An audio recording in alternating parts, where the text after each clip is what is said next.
Now we will be going over the aftermath of Napoleon's rule. His most major contribution to future history is the increase of nationalism. You see, he wanted to increase morale among his troops, and he did so by increasing their sense of nationalism. Only when he captured territory after territory, the inhabitants also felt an increased feeling of nationalism. This, of course, later contributed to his downfall.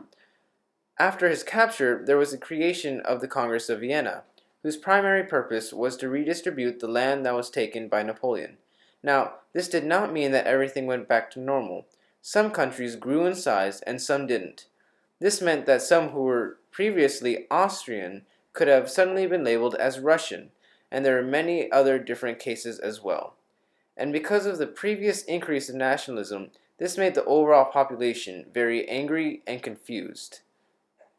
Here is our one and only Mr. Riel to better explain this. One of the effects of the Congress of Vienna um, was, along with the reapportioning, the nationalistic feelings.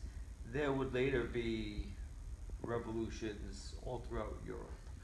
The revolutions of 1838 and 1840, what had become known as the February Revolution and the July Revolutions, um, these then bled over to other areas in Europe, and Prussia would then form what would become Germany today.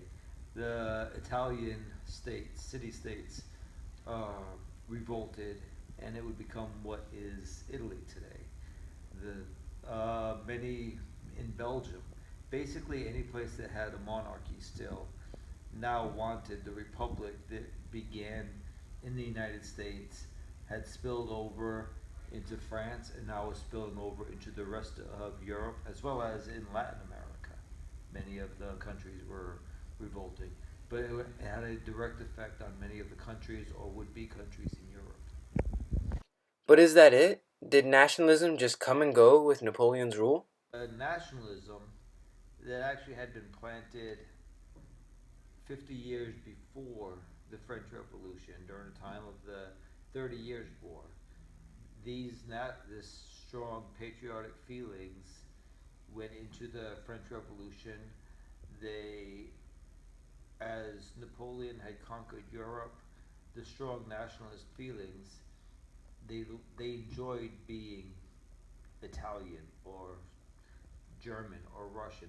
They didn't want to be controlled by a French emperor.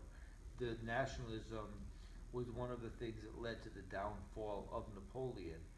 These feelings only increased after the Congress of Vienna reapportioned lands, and then over the next 100 years, these are things that led to World War One. In the early 1900s, now that the lands had been redivided and Austria-Hungary was one empire, they now controlled areas of Serbia, Czech-speaking people. This was through many reasons why Austria-Hungary controlled that area. However, the nationalist feelings, you now had an Austrian duke, and he went down to a Serbian-controlled area in Sarajevo, and that's where he was assassinated because the people of Sarajevo didn't feel like they should be controlled by Austria-Hungary. That was the spark that led to World War One. They say the main reasons for World War One: militarism, alliances, imperialism, and nationalism. Imperialism is what Napoleon was doing, the stronger countries overtaking the weak. The nationalism is people of that country feeling they don't want the rule of another country.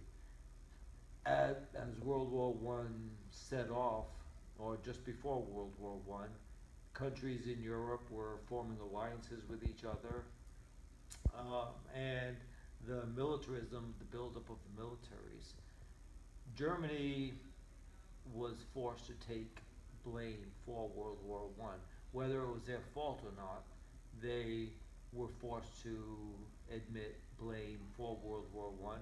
They were forced to pay reparations, which sent their economy into a downfall, Yet the nationalistic feelings of Germany in the years between World War One and World War Two only grew stronger. That led to the rise of Hitler. As Germany was on the brink of bankruptcy, they were in a depression much worse than the United States. The rise of Hitler said, I will make Germany great again, follow me, we're proud Germans. We don't need to bow down to the world. We don't need to act ashamed of our history. We will create another great German empire. These nationalistic feelings rose up. So the nationalism that had been building for 100 years now led to World War One. Germany's downfall led to Germany having to take blame for World War One, which led directly to World War Two because of their nationalistic feelings. But once again, I have to ask, is that it? Was nationalism the only thing that Napoleon had to contribute to history after his downfall? The Napoleonic Code was probably his greatest successful legacy. Napoleon instituting what we might consider civil service jobs, or hiring the best people for the job as opposed to hiring your friend or your relative. So a lot of the Napoleonic Code in the economics of a country led to the success that Napoleon had with creating a successful economy in France. The biggest things that we think about with Napoleon are the military side of him.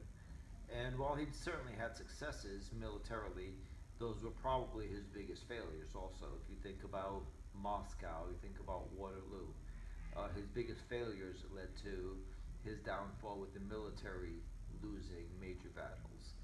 However, indirectly, effects that Napoleon would have had was how the entire Western Hemisphere is divided today almost. The the United States more than doubled its size because Napoleon was trying to raise money to run the Napoleonic Wars and sold the entire Louisiana Purchase to the United States. Haiti, which was a French colony, then had their revolution sparked. They saw what the Americans had done, they saw what the French were doing. They knew that France was now weak because they were fighting the Napoleonic Wars. Haiti fought for their revolution. All of the Latin American countries, the Hispanic speaking countries, they fought their revolution against Spain because now Spain was now weak because Spain was fighting the Napoleonic Wars against France. So Spain had now become weak. Mexico and Cuba and whoever else saw um, their chance to gain their freedom from Spain in 1898. So it's another 50 years after the revolutions in Europe, after Belgium, after Prussia. However, 50 years isn't that long of a time. We're talking back to 1960s in our time. It's not that long of a time. So 50 years later, now Cuba is fighting for its independence. Mexico had fought for its independence in 1830s, probably yeah, early 1830s. So in this time, all of Central and South America countries, Argentina, Colombia, they were all fighting for their independence against Spain because Spain had now been weakened because of them fighting the Napoleonic Wars. Napoleon certainly left a long mark in history. Even today, we are still remembering who he was and what he did in various ways.